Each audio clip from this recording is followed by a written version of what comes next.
ನಮಸ್ತೆ ಸ್ನೇಹಿತರೆ, ನಾನು ದಿನೇಶ್ ಕೊಕ್ಕಡ. ಕೃಷಿ ಖುಷಿ ಚಾನಲ್ನ ಹೊಸಬೇಡಿಗೆ ನಿಮಗೆಲ್ಲ ಸ್ವಾಗತ. ನೋಡಿ ಸ್ನೇಹಿತರೆ, ಅಡಿಕೆ ಕೃಷಿಕರಿಗೆ ಸ್ವಲ್ಪ ಹೆದರಿಕೆ ಹುಟ್ಟಲಿಕ್ಕೆ ಪ್ರಾರಂಭ ಆಗಿದೆ ಅಂತ ಹೇಳ್ಬೋದು. ಯಾಕಂತ ಹೇಳಿದರೆ ಗುಡ್ಕ ನಿಷೇಧದ ವಿಷಯ.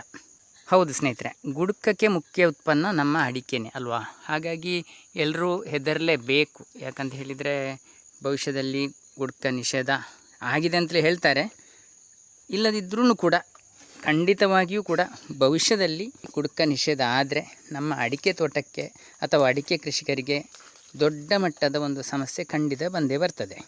ಆದರೆ ಯಾರಿಗೆ? ನನ್ನಂತಹ ಕೃಷಿಕರಿಗೆ ಅಲ್ಲ ಸ್ನೇಹಿತರೆ. ಇದು ನಾವು ಮುಖ್ಯವಾಗಿ ತಿಳ್ಕೊಳ್ಬೇಕಾದಂಥ ವಿಷಯ. ನಾನು ಪದೇ ಪದೇ ಬೇರೆ ವಿಡಿಯೋದಲ್ಲಿ ಹೇಳ್ತಾನೇ ಇದ್ದೇನೆ. ಅಂದರೆ ನಾವು ಯಾವಾಗ ಗೊಬ್ಬರ ಹಾಕಿ ಹಣ ಖರ್ಚು ಮಾಡಿ ನಾವು ಜಾಸ್ತಿ ನಿರೀಕ್ಷೆಗಳನ್ನು ಇಟ್ಟುಕೊಂಡು ಸಾಲ ಮಾಡಿ ಕೃಷಿ ಮಾಡಿದರೆ ಮಾತ್ರ ಅಂಥವರಿಗೆ ಸಮಸ್ಯೆ. ಆದರೆ ಈ ವಿಧಾನದಲ್ಲಿ, ಈಗ ನಾನು ಮಾಡ್ತಿರುವಂಥ ಕೃಷಿ ವಿಧಾನದಲ್ಲಿ ಈ ರೀತಿಯ ಯಾವುದೇ ಒಂದು ವಿಷಯ ಇಲ್ಲ. ಅಂದರೆ ಇಲ್ಲಿ ಖರ್ಚು ಮಾಡಲಿಕ್ಕಿಲ್ಲ. ಬೇರೆ ಬೇರೆ ಎಡೆ ಕೃಷಿಗಳನ್ನು ಮಾಡಿ ನಮ್ಮ ಆದಾಯ ಕೂಡ ಹೆಚ್ಚಾಗ್ತದೆ. ಅಡಿಕೆ ಮಾತ್ರ ನಮ್ಮ ತೋಟದ ಕೃಷಿ ಅಂತ ಅಲ್ಲ. ಇಲ್ಲಿ ನೋಡಿದರೆ ನಿಮಗೆ ಬೇಕಾದಷ್ಟು ಗಿಡಗಳೇ ನಿಮಗೆ ಕಾಣಬಹುದು.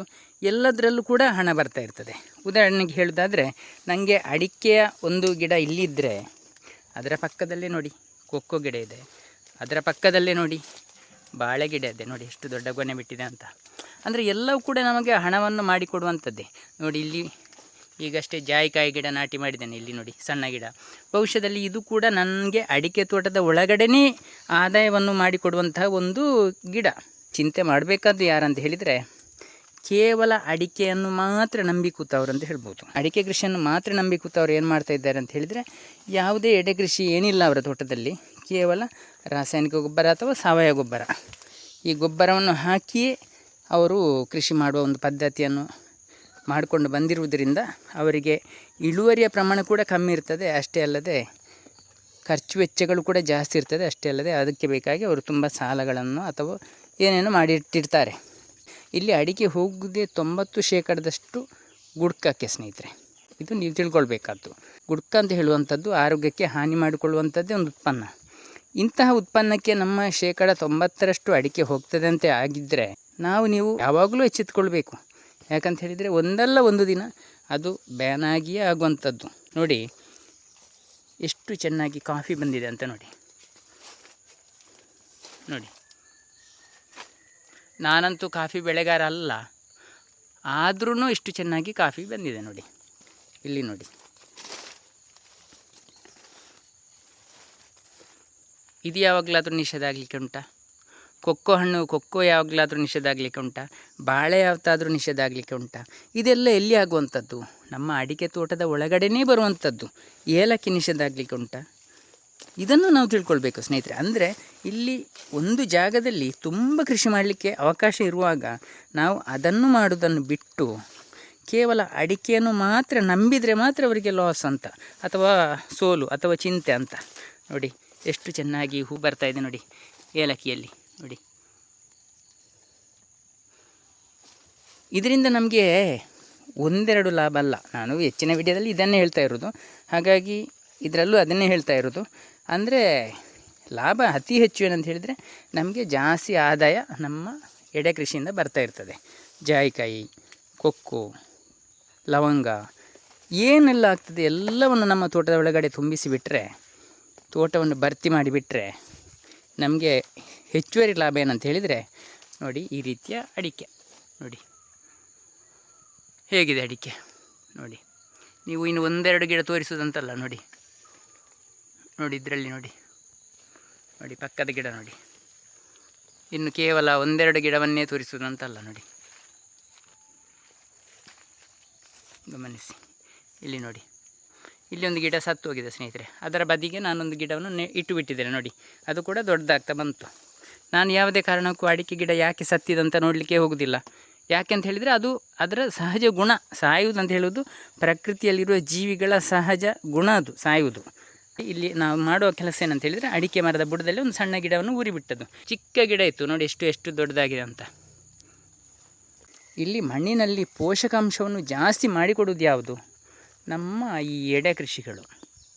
ಈ ಎಡೆ ಕೃಷಿಗಳು ನಮ್ಮ ಜಾಗಕ್ಕೆ ಬೇಕಿರುವಂತಹ ಪೋಷಕಾಂಶವನ್ನು ಒದಗಿಸುವಲ್ಲಿ ಆಹಾರವನ್ನು ಮಾಡಿಕೊಡುವುದು.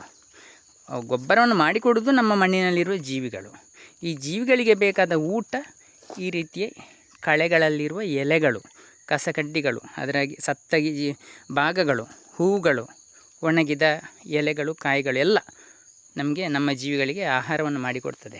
ವಿಧ ವಿಧದ ಕಳೆಗಳಿರಬೇಕು ಸ್ನೇಹಿತರೆ. ಜಮೀನಿನಲ್ಲಿ ವಿಧ ವಿಧದ ಕಳೆಗಳಿದ್ದರೆ ನಾವು ನೆಟ್ಟದ್ದು ಒಂದು ಕಳೆನೇ ಅಂತಲೇ ತಿಳ್ಕೊಂಡ್ರೆ ಆಯಿತು. ನಮ್ಮ ತೋಟವೇ ಒಂದು ಕಳೆ, ಅದು ಅಡಿಕೆ ಗಿಡನೂ ಒಂದು ಕಳೆ. ಒಟ್ಟಾರೆಯಾಗಿ ನಮ್ಮ ತೋಟವೇ ಒಂದು ಕಳೆಯಾಗಿ ಇರ್ತದೆ ಅಂತ ಹೇಳ್ಬೋದು. ಹಾಗಾಗಿ ನಮ್ಮ ಕಳೆ ಅಂತ ಹೇಳಿದರೆ ಏನು, ಒಂದು ಲಕ್ಷಣ ಅಂತ ಹೇಳ್ಬೋದು, ಕಳೆ ಅಂತ ಹೇಳುವಂಥದ್ದನ್ನು. ಹಾಗಾಗಿ ಈ ಪ್ರತಿಯೊಂದು ಕಳೆ ಗಿಡಗಳು ಕೂಡ ನಮ್ಮ ತೋಟಕ್ಕೆ ಒಂದು ಲಕ್ಷಣ ಅಂತ ತಿಳ್ಕೊಂಡಿದ್ರೆ ನಿಮಗೆ ಯಾವುದೇ ಮಂಡೆ ಬಿಸಿ ಇಲ್ಲ. ಅದನ್ನು ಬಿಟ್ಟು ನಮ್ಮ ತೋಟವನ್ನು ನೀಟಾಗಿ ಮಾಡಿಕೊಂಡು ಅಡಿಕೆ ಗಿಡವನ್ನು ಮಾತ್ರ ಬೆಳೆಸ್ಕೊಂಡು ಬೇರೆ ಗಿಡಗಳು ಅದರ ಗೊಬ್ಬರವನ್ನು ತಿಂತದೆ ಅಂತ ತಿಳ್ಕೊಂಡು ಕೇವಲ ಅಡಿಕೆಯನ್ನು ಬಿಟ್ಟು ಅವನ ತೋಟದಲ್ಲಿ ಏನೂ ಇಲ್ಲದಿದ್ದರೆ ಏನಾಗ್ತದೆ, ಈ ರೀತಿ ಗುಡ್ಕ ನಿಷೇಧ ಆಗಿದ್ದರೆ ಅವನು ತಲೆ ಬಿಸಿ ಮಾಡ್ಕೊಳ್ತಾ ಇರ್ತಾನೆ. ಯಾಕಂತ ಹೇಳಿದರೆ ಸಾಲ ಮಾಡಿ ಇಡ್ತಾನೆ, ಅದನ್ನೇ ನಂಬಿರ್ತಾನೆ, ಬೇರೆ ಏನು ವ್ಯವಹಾರ ಗೊತ್ತಿರುವುದಿಲ್ಲ, ಕೇವಲ ತೋಟವನ್ನು ಮಾಡಿಯೇ ಗೊತ್ತಿರುವುದು. ಅದು ಕೂಡ ಯಾವುದೇ ಎಡೆ ಕೃಷಿ ಮಾಡಿ ಗೊತ್ತಿರುವುದಿಲ್ಲ, ಅದರ ಬಗ್ಗೆ ತಿಳ್ಕೊಂಡಿರೋದಿಲ್ಲ. ಈ ರೀತಿ ಇದ್ದರೆ ಖುಷಿಯಲ್ಲಿ ಈ ಗುಡ್ಕ ನಿಷೇಧ ಅಂತ ಹೇಳುವಾಗ ಹೇಗಿರಲಿಕ್ಕಾಗ್ತದೆ? ನಮಗೆ ಅಥವಾ ನನ್ನಂತೆ ಕೃಷಿ ಮಾಡುವವರಿಗೆ ಗುಡ್ಕ ನಿಷೇಧ ಅಂತ ಹೇಳುವಂಥದ್ದು ಒಂದು ಲೆಕ್ಕಕ್ಕೆ ಬರುವುದಿಲ್ಲ. ಯಾಕಂತ ಹೇಳಿದರೆ ಇನ್ನು ಮುಂದೆ ಇದಕ್ಕೆ ಕರಿಮೆಣಸಿನ ಬಳ್ಳಿಯನ್ನು ಹಬ್ಬಿಸಲಿಕ್ಕೂ ಆಗ್ತದೆ. ಈಗ ನಾನು ಸಾಕಷ್ಟು ಎತ್ತರ ಅಡಿಕೆ ಗಿಡ ಇಲ್ಲದ ಕಾರಣ ಈ ಭಾಗಕ್ಕೆ ಇನ್ನೂ ಕರಿಮೆಣಸು ನಾಟಿ ಮಾಡಲಿಕ್ಕೆ ಹೋಗಲಿಲ್ಲ. ಅಡಿಕೆ ಗಿಡಗಳು ಸಾಕಷ್ಟು ಎತ್ತರ ಹೋದ ನಂತರ ನಮಗೆ ಅನುಕೂಲ ಜಾಸ್ತಿ. ಈ ಮುಂದಿನ ವರ್ಷದಿಂದ ಇದಕ್ಕೂ ನಾನು ಕರಿಮೆಣಸಿನ ಬಳ್ಳಿಯನ್ನು ಹಬ್ಬಿಸ್ತೇನೆ. ನನ್ನ ಗುರಿ ನಾನು ಮೊನ್ನೆ ಒಂದು ವಿಡಿಯೋದಲ್ಲಿ ಹೇಳಿದ್ದೇನೆ, ಇನ್ನು ಮುಂದಿನ 5 ವರ್ಷದಲ್ಲಿ ಅಡಿಕೆಯನ್ನು ಬಿಟ್ಟು ಎಡೆ ಕೃಷಿ ಅಂದರೆ ನಮ್ಮ ಆದಾಯ ಅಡಿಕೆಯಷ್ಟೇ ಬಂದರೆ ಮತ್ತೆ ನಮಗೆ ಅಡಿಕೆ ಏನೇ ಆದರೂ ನಮಗೇನು ಸಮಸ್ಯೆ ಅದು ಇರ್ತದೆ. ಮಧ್ಯದಲ್ಲಿ ಅಡಿಕೆಗೆ 100 ರೂಪಾಯಿ ಆಗಲಿ ಕೆ ಜಿಗೆ, 50 ರೂಪಾಯಿ ಆಗಲಿ ಕೆ ಜಿಗೆ, ಏನೂ ಸಮಸ್ಯೆ ಇಲ್ಲ. ಯಾಕಂತ ಹೇಳಿದರೆ ಎಲ್ಲಿರುವ ಎಡೆ ಕೃಷಿಗೆ ಹೆಚ್ಚಿನದಕ್ಕೆಲ್ಲ ನೆರಳು ಬೇಕು ಸ್ನೇಹಿತರೆ. ಕೊಕ್ಕೋ ಆಗಿದ್ದರೂ ನೆರಳು ಬೇಕು, 50% ನೆರಳು ಬೇಕು. ಜಾಯಿಕಾಯಿ ಗಿಡಕ್ಕೂ 50% ನೆರಳು ಬೇಕು. ಇನ್ನಿತರ ಕೆಲವು ನೆರಳನ್ನು ಬೇಡುವ ಕಾಫಿಗೂ ನೆರಳು ಬೇಕು. ಹೀಗೆ ರೀತಿ ಇರುವಾಗ ನಾವು ಅಡಿಕೆಯನ್ನು ನೆರಳಿಗೆ ಅಂತಲೇ ಇಟ್ಕೊಳ್ಬೋದು ಭವಿಷ್ಯದಲ್ಲಿ. ಅದಕ್ಕೇನು ಜಾಸ್ತಿ ತಲೆಕೆಡಿಸುವ ಅಗತ್ಯ ಇಲ್ಲ. ಎಷ್ಟಾದರೂ ಅದಕ್ಕೆ ಹಣ ಅಂತೂ ಇದ್ದೇ ಇರ್ತದೆ ಭವಿಷ್ಯದಲ್ಲೂ ಕೂಡ. ಸಂಪೂರ್ಣವಾಗಿ ನಿಷೇಧ ಆಯಿತು ಅಂತ ಹೇಳಿದ್ರೂ ಕೂಡ ಅಡಿಕೆಗೆ ಒಂದು ಸೀಮಿತವಾಗಿ ಹಣ ಇದ್ದೇ ಇರ್ತದೆ. ಯಾಕಂತ ಹೇಳಿದರೆ ಕಡಿಯುವವರು ಇರ್ತಾರಲ್ಲ, ಸ್ವಲ್ಪ ರೇಟು ಹೆಚ್ಚು ಕಮ್ಮಿ ಆಯಿತು ಅಂತ ಹೇಳಿದರೂ ಕೃಷಿಯನ್ನು ಕಡಿತಾ ಇರ್ತಾರೆ. ಹಿಂದೆ ರಬ್ಬರ್ ಕೃಷಿ ಹಾಗೆಯೇ ಆಯಿತು ನಮ್ಮ ಕಡೆ. ಬೇಕಾದಷ್ಟು ಕೃಷಿ ರಬ್ಬರನ್ನೇ ಮಾಡಿದರು, ಎಲ್ಲಿ ನೋಡಿದರೂ ರಬ್ಬರು. ಈಗ ಕಡಿಯುವವರ ಸಂಖ್ಯೆ ಏರ್ತಲೇ ಇದೆ, ರಬ್ಬರ್ ಕಮ್ಮಿ ಆಗ್ತಲೇ ಇದೆ.